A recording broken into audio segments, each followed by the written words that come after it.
Now the On Your Side forecast with Chief Meteorologist Scott Dorval.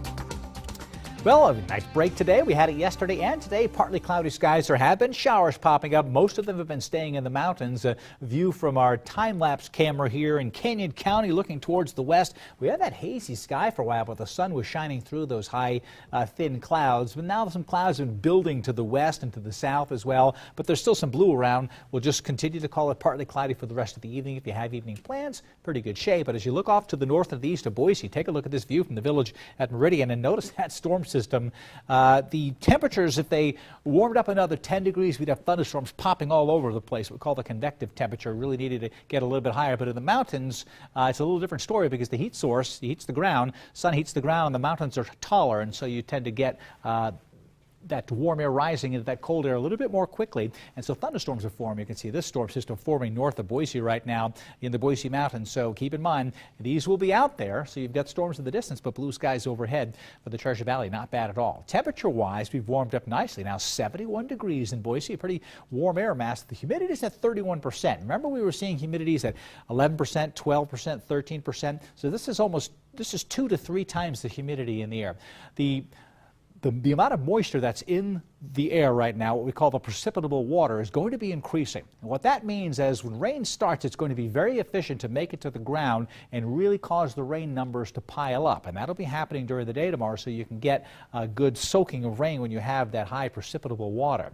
So here's what's happening in the mountains. 50 in McCall. We had a light wind before. Now that north-northwest wind is coming right down from Brundage Mountain right across Payette Lake here.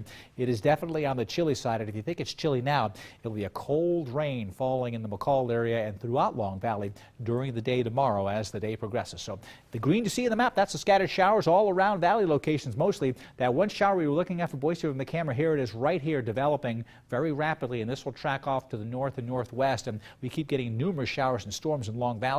There are showers around the Magic Valley as well. It's pretty big storms here in eastern Oregon. Everything going northwest, and so we could get some cloud cover increasing in the rest of the Treasure Valley. In fact, I'm seeing that already from this moisture here. The wind above the thunderstorms blows the tops of the storms to the north, and that's why we'll see an increase in clouds, even though we may not get rain. Huge broad circulation counterclockwise around low pressure that's sitting just off California coast. That's bringing moisture right out of the tropics here. That very soupy air mass, and with a lot of energy, we're getting wind reports here. Some damaging wind above 58 miles an hour all through Utah, and these thunderstorms are going to start to wrap in as this low pressure moves through. Another low will form to the north, and they're going to wrap right around each other, moving up to the north, and as they do, it's going to pinwheel moisture in our direction, and there could be a significant moisture for tomorrow as well. The charts show a chance for a few showers tonight, even after midnight tonight. You go ahead and take a look at the charts now for 9 o'clock tomorrow morning. Here it is. Rain is falling in the Treasure Valley. A widespread area of rain is likely. I think it will start in the morning. Everything seems to be pointing to that, but I'll keep you updated. And as we go through the day, the showers will then start to shift to the west, but could hang around even into the middle part of the afternoon. Best chance for drying out would be more Elmore County, but even there, still a chance for a few showers. And you look at this Friday afternoon, more showers start to wrap around that storm, now coming in from the north. And so instead of coming in from showers east on Friday, coming in from the north on Saturday morning, it's going to be a damp, chilly Saturday morning indeed, but it starts to dry later in the day, and maybe a lingering shower on Sunday, but we're still talking about a good deal of precipitation looking at blasting on in. Now, this is not the updated numbers, and I saw some blue showing up here, so the new charts are printing out almost a ½ inch of moisture in the Ada County area. There are 2 computer forecast models doing that now, so we could get a ½ inch of rain tomorrow. You can turn off your sprinkler system if you'd like. 50s tomorrow. That's all you'll get. If it's rainy through most of the core of the day, it will stay in the 50s. A very chilly day coming up tomorrow. Probably light wind, though. 65 in Riggins, Long Valley, 40s and 50s, Boise County 50s. Showers, could be some heavy downpours around as well, favoring maybe western sections a little later in the day. More scattered showers and thunderstorms likely in Stanley and Sun Valley, otherwise mostly cloudy. And then again, the extended forecast keeps it unsettled, and you'll see it here. Saturday, a good chance for rain, mostly in the morning. I think we have a chance of getting some sunshine on Sunday as temperatures warm back up to 70 after 56 tomorrow. And look at this. We go to near 70, but numerous showers. Could be another rainy day coming in on Tuesday. Thunderstorms coming in back on Monday. So the unsettled weather pattern continues as this low pressure moves out Saturday afternoon, Sunday morning. Another one comes right back from Monday, Tuesday, and Wednesday. And so this is a wet pattern. When you talk about a pattern, it's the way the jet stream stays in the same spot, so storms just keep circulating through. And that's what's been happening. And it's, remember all those nice Fridays we had? Yes. I do remember. I'm not seeing that tomorrow. Apparently not. All right, thanks, Scott. To find out what's happening in the scene on Friday, we always check in with Michael Deeds on a Thursday. So, Michael, since it might be a little wet this weekend, let's at least start inside at the movie theater with the release of Mad Max. Yeah, you know, another remake, right? Yeah. And the cynic in all of us goes, oh, great. You know, it's like Poltergeist is coming next week, and I have a bad feeling about that one. Mad Max Fury Road is getting pretty much universally really good reviews. Shockingly good reviews. I mean, it's 3.5 out of 4 stars in Scene Magazine tomorrow.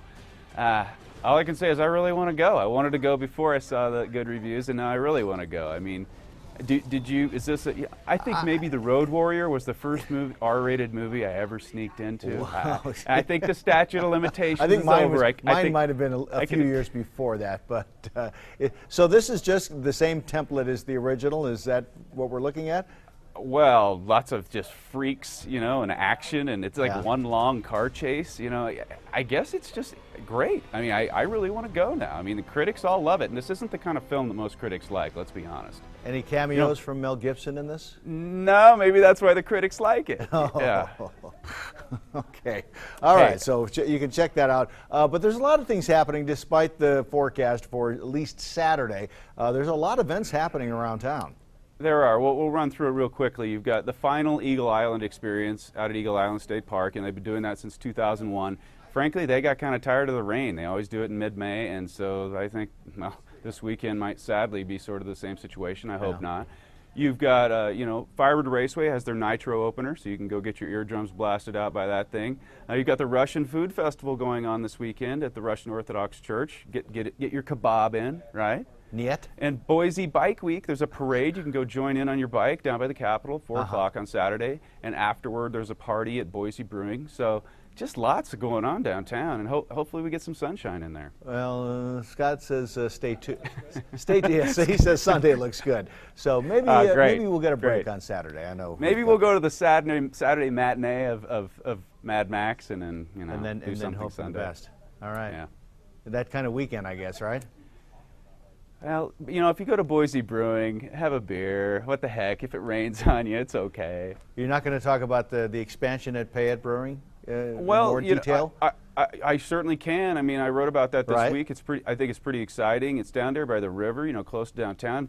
$4.5 million expansion. It looks really cool. It's going to be, you know, the main reason they're doing it isn't just to impress us here in Boise. It's to brew enough beer to really push into western states and get that Payette beer all over the place. So we'll see. I mean, there's going to be a lot of challenges for Payette Brewing, but it's sure fascinating to watch and a lot of fun for Boise. All right. We'll end it on that note. A lot of weekend fun. We'll see. Michael Deeds. Quit being a bummer, Don. Come on. Have yourself a dry weekend. You too.